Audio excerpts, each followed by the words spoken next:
परम पूज्य स्वामी जी चंद्रकांतना कोटि कोटि वंदन। कौन से नंबर 1 प्रश्न नंबर 1 ज्ञानी पुरुष मळ्या पछी मनुष्य भाव रत्न चिंतामणी जेवो लागे छे, समझाओ। ज्ञानी पुरुष मळ्या पछी मनुष्य भाव रत्न चिंतामणी जेवो लागे छे।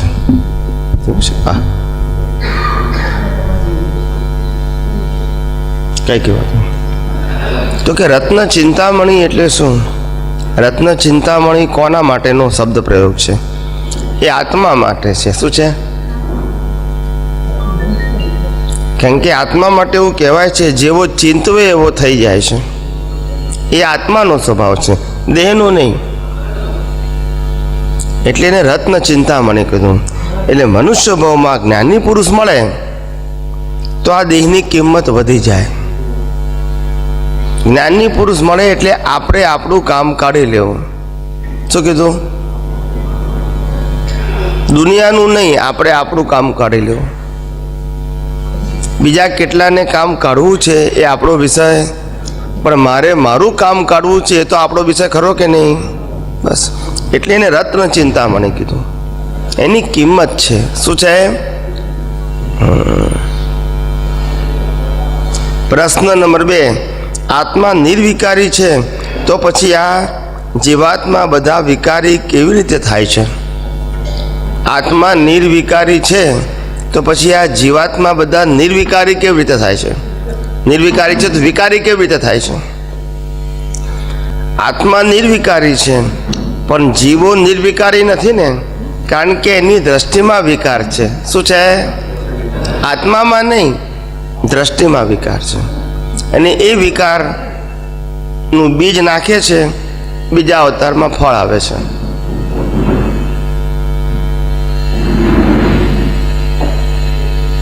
સમજાય છે? એટલે વિકાર એ દ્રષ્ટિનો વિષય છે અને નિર્વિકાર જે આત્મા છે એનો સ્વભાવ છે। શું છે? પુરુષાર્થ નથી, સ્વભાવ। અને પ્રકૃતિએ નિર્વિકાર બનવું હોય તો એને નિર્વિકાર બનવાના બીજ નાખવા પડે, તો બીજનું શું આવે? ફળ। હવે વિકારીના બીજ નાખ્યા હોય તો ફળ કેવું આવે? વિકારનું જ આવે। પછી નિર્વિકારી થઈ શકે? એટલે દ્રવ્યથી જે બીજ નાખ્યા હોય તે જ ફળ આવશે। હવે તમને ન લાગતું યોગ્ય તો ભાવ બદલી શકાય। શું બદલી શકાય? દ્રવ્ય બદલી શકાય, પરિણામ ના બદલી શકાય, પુરુષાર્થ બદલી શકાય।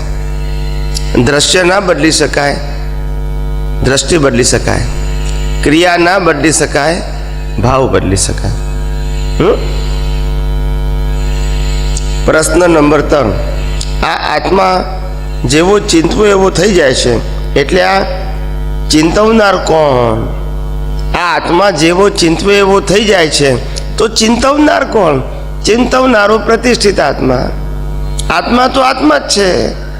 આ જે સ્ફટિક હોય ને, સ્ફટિક, એ સ્ફટિકની પાસેમાં જે વસ્તુ મૂકો ને એવું થઈ જાય। લાલ કલર મૂકો તો લાલ કલરનું દેખાય, લીલું કલર મૂકો તો લીલો કલર દેખાય। સ્ફટિકનો કલર નથી। સમજાય છે? જેવી કલર વાળી વસ્તુ મૂકો એવો એ દેખાય। સમજાય છે? રત્નનો પોતાનો કલર નથી, એ સ્ફટિક એટલે શુદ્ધ। આ પાણી કેવું હોય છે? એવું હોય, એવો કાચ હોય, એમાં જેવો કલર મૂકો એવો કલર દેખાય। એ રત્ન ચિંતામણી એ તમે કીધું ને કે જેવો ચિંતવો એવો થઈ જાય। ચિંતવો એવો થઈ જાય એટલે આત્મા નહીં, પ્રતિષ્ઠિત આત્મા। આત્માની હાજરીમાં પ્રતિષ્ઠિત આત્મા જેવું ચિંતવન કરે એવો અનુભવ થાય। આત્મા તો તેવો ને તેવો જ છે, પણ આત્માની હાજરીને કારણે એને આ લાભ મળે છે। પછી એ પાપ રૂપે હોય કે પુણ્ય રૂપે હોય, સારા વિચાર રૂપે હોય કે ખરાબ રૂપે હોય, બંનેનો એને એની હાજરીમાં પરિણામ રૂપે અનુભવમાં આવે. જેવો ચિંતવો એવો થઈ જાય. એટલે પ્રતિષ્ઠિત આત્મા, મૂળ આત્મા નહીં. પ્રશ્ન નંબર 4. જ્ઞાની પુરુષ સ્વ પર પ્રકાશ, જ્ઞાની પુરુષ સ્વ પર પ્રકાશક હોય છે. જ્ઞાની પુરુષ નહીં, આત્મા. શું કીધું? આત્મા સ્વ પર પ્રકાશક હોય. જ્ઞાની પુરુષ ના કહેવાય, સ્વ પર પ્રકાશક ના કહેવાય, સ્વ પરને જાણનાર કહેવાય. શું કહેવાય? જ્ઞાની પુરુષ શું કહેવાય? સ્વ અને પરને જાણનારા, પ્રકાશનારા ને. પ્રકાશક સ્વભાવ આત્માનો હોય. કોનો હોય? આ લાઈટ હોય તો એને પ્રકાશક કહેવાય, પણ એ જોઈ જાણી શકે નહીં.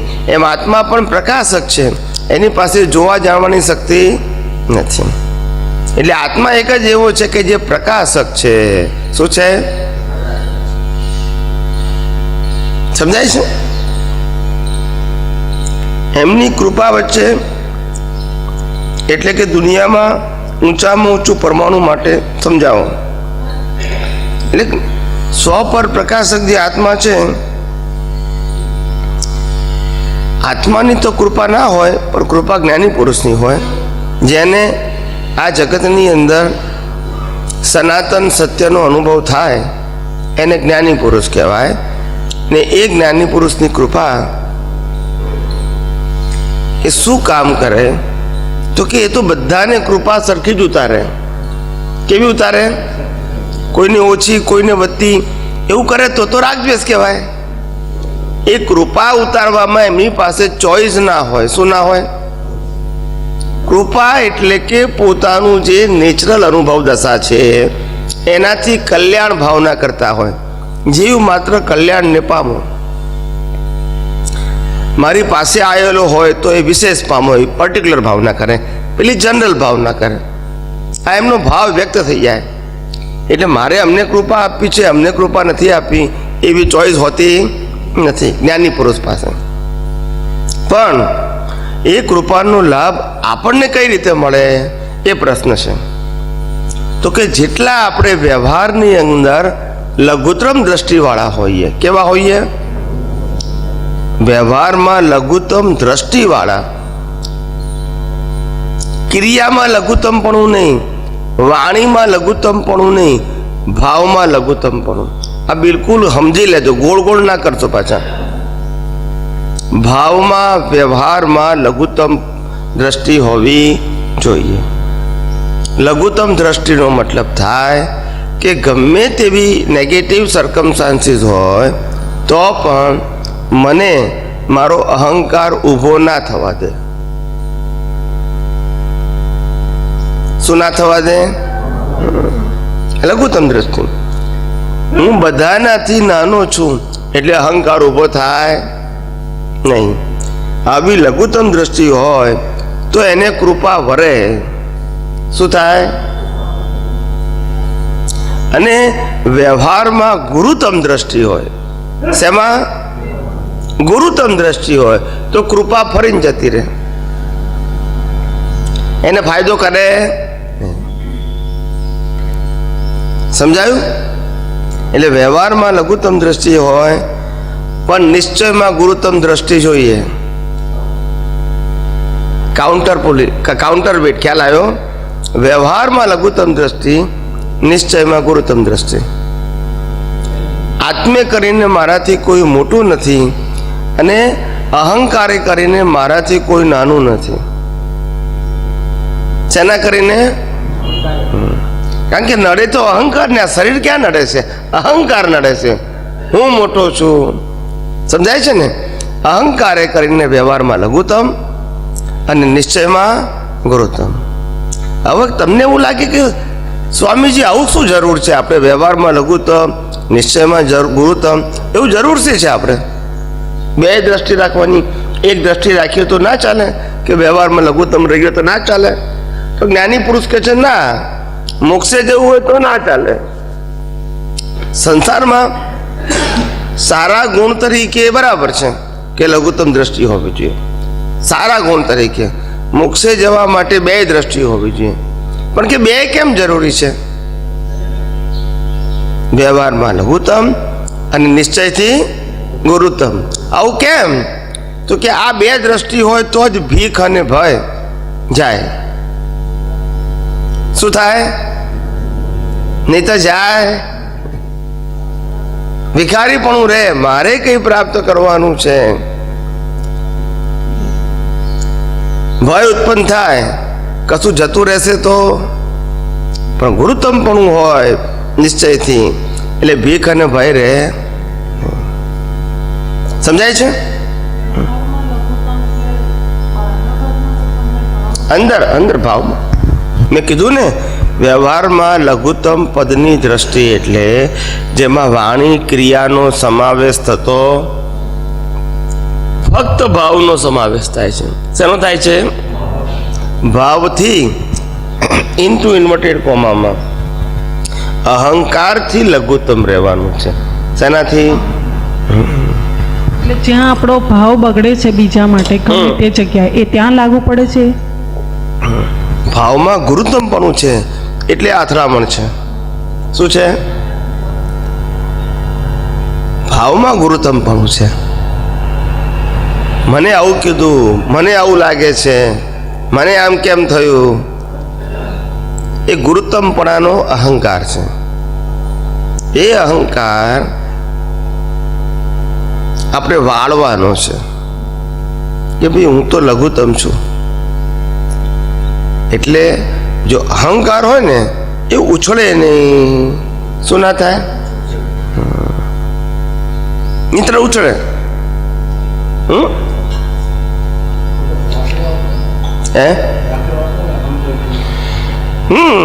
કોઈ આપણને એમ કે તમારામાં અક્કલ નથી. આ બહેનોને એવું કે તને રસોઈ બનાવતા નથી આવડતી, તો શું થાય? તમારા સાહેબ તમે કામ કરતા હોય ને તમને કે કશું કામ આવડતું જ નથી, આટલા 25 વર્ષ થયા તો શું થાય?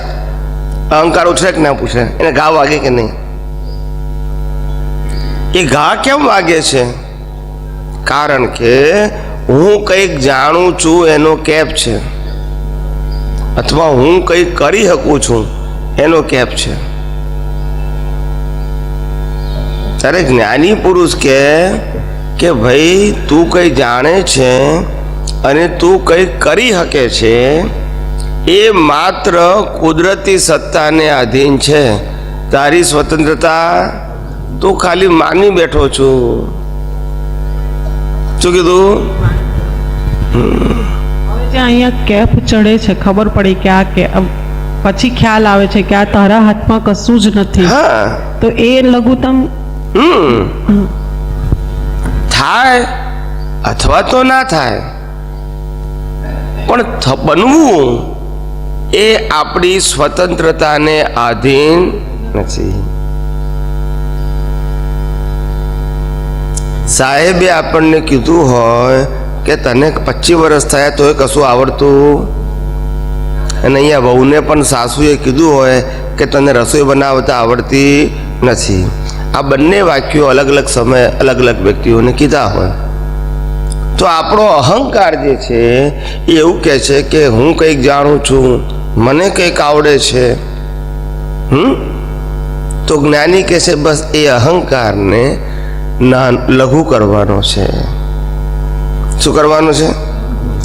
પણ ભગવાન આવડે છે છતાં એવું કેમ કહે છે કે નથી આવડતું? તારે જ્ઞાની કહે છે એ જ તારો હિસાબ.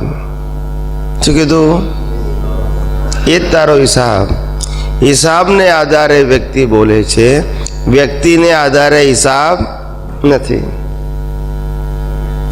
મારો હિસાબ છે માટે બોલે છે, એ છે માટે બોલતા નથી, હિસાબ છે એટલે બોલે છે. એટલે અમારું વાક્ય છે હિસાબને આધારે વ્યક્તિ છે, વ્યક્તિને આધારે હિસાબ. સમજાય છે? હિસાબને આધારે વ્યક્તિ છે, વ્યક્તિને આધારે હિસાબ નથી. એ ઊંધી દ્રષ્ટિ છે અને એટલે અહંકાર ઊભો થાય છે. કેમ આમ કીધું? સમજાય છે? સમજાયું? નિશ્ચયમાં ગુરુત્તમ એટલે એના પર થોડો ફોડ પાડો. નિશ્ચયમાં ગુરુત્તમ એટલે હું જે નિશ્ચય નિર્ણયથી કેવળ શુદ્ધાત્મા છું એ મારું જે પદ છે એ પદમાં મારાથી કોઈ મોટું નથી. દેહ પદમાં નહીં, અહંકારના પદમાં નહીં, શુદ્ધાત્મા પદમાં એનાથી કોઈ મોટું નથી. પણ આ જરૂર શું છે કે છે તો કે એટલા માટે તો કે ભીખ અને ભય ધીમે ધીમે ખલાસ થઈ જાય. આમ થશે તો, આવું થશે તો, સમજાય છે?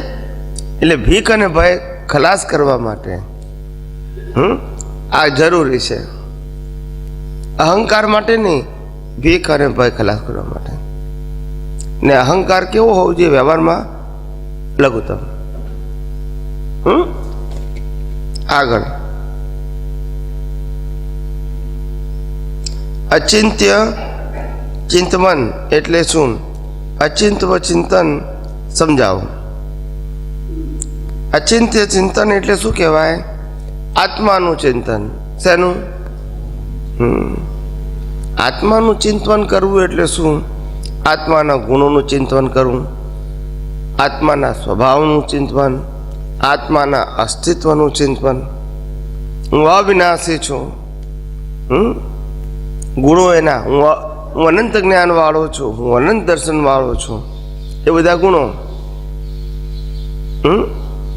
અને આત્માનો સ્વભાવ શું? પ્રકાશક. આત્માનું અસ્તિત્વ પરમેનન્ટ, કાયમી, એને જન્મ મરણ ના હોય. સમજાય છે? એનું ચિંતન ખાલી કરવાનું. શું કરવાનું? આપણે આગળ આવી ગયું ને, જેવું ચિંતવે તેવો થઈ જાય. એ તમે કહ્યું તો પછી એનું ચિંતન કેવી રીતે થાય? એ કહ્યું ને, ચિંતન એટલે એના ગુણો, અસ્તિત્વ, સ્વભાવ, એની ભજના કરવી, એને ચિંતન કરવું કહેવાય. 7. જ્ઞાની પુરુષ પાસે લાંબા સમય સુધી સત્સંગ કરીને પ્રમાતા, પ્રમાણ અને પ્રમેયનું સ્વરૂપ સમજી લેવું જોઈએ. તો આ સમજાવો. જ્ઞાની પુરુષ પાસે લાંબા સમય સુધી સત્સંગ કરીને પ્રમાતા, પ્રમેય, પ્રમાણ અને પ્રમેયનું સ્થૂળ સ્વરૂપ સમજી લેવું જોઈએ. પેલું પ્રમાતા, બીજું પ્રમાણ અને ત્રીજું પ્રમેય. પ્રમાતા, પ્રમાણ અને પ્રમેય. પ્રમેય જે છે એ આપણું ડેસ્ટિનેશન છે. શું છે? પ્રમાતા છે એ આપણી ઇન્ડિવિડ્યુઅલ કેપેસિટી છે પુરુષાર્થ કરવાની. શું છે? કેપેસિટી. ને પ્રમાણ એટલે કે જે આપણી અનુભવ દશા છે, જે ડેવલપમેન્ટ છે, જે જ્ઞાન છે, એનો જેટલો ઉપયોગ કરશો એટલો તમને અનુભવ થશે. એ પ્રમાણ થયું. શું થયું? અને પ્રમેય એટલે કે આપણું ડેસ્ટિનેશન, જ્યાં પહોંચવાનું છે તે. 3 વસ્તુ થઈ. પહેલું થયું પ્રમાતા. પ્રમાતા એટલે તમારું ડેવલપમેન્ટ, ધ્યેયનું, હેતુ તરફનું તમારું ડેવલપમેન્ટ. એ ડેવલપમેન્ટનો ઉપયોગ કરવો એને પુરુષાર્થ કહેવાય. એનાથી જે અનુભવ થાય એને પ્રમાણ કહેવાય. શું કહેવાય? પ્રમાણ. જૈન ધર્મમાં જાઓ તો સત્સંગ કરતા હોય, વ્યાખ્યાન કરતા હોય, ઉપદેશ આપતા હોય અને સુંદર મજાની વાતો કરતા હોય આચાર્ય ભગવાન, તો કેટલાક લોકો બોલે પ્રમાણ. શું બોલે? પ્રમાણ એટલે કે એક્ઝેક્ટ વસ્તુ છે. જે ભગવાને કહ્યું છે એ આજે અમને પ્રમાણ મળ્યું. શું મળ્યું? પેલું સાંભળેલું, વાંચેલું આજે પ્રમાણ મળ્યું. પ્રમાણ એટલે એક જાતનું પ્રૂફ મળ્યું એમ, અથવા એક જાતની વાતની ગેર પડી ગઈ એમ, કે આ જ વાત હવે એક્ઝેક્ટ છે. એને પ્રમાણ કહેવાય. અને છેલ્લું પ્રમેય. પ્રમેય એટલે આપણું ડેસ્ટિનેશન, ક્યાં પહોંચવાનું છે તે.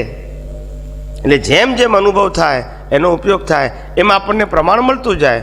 જેમ અનુભવ થાય, જેમ આપણું ડેવલપમેન્ટ, એનો ઉપયોગ, એનાથી અનુભવ થતો જાય. એ અનુભવના આધારે પ્રમાણ નક્કી થાય. એ પ્રમાણ ધીમે ધીમે ધીમે ધીમે શું કરે તમને? પ્રમાણ એટલે ધ્યેય તરફ તમને, પ્રમેય એટલે ધ્યેય તરફ તમને આગળ લઈ જાય. બરાબર છે?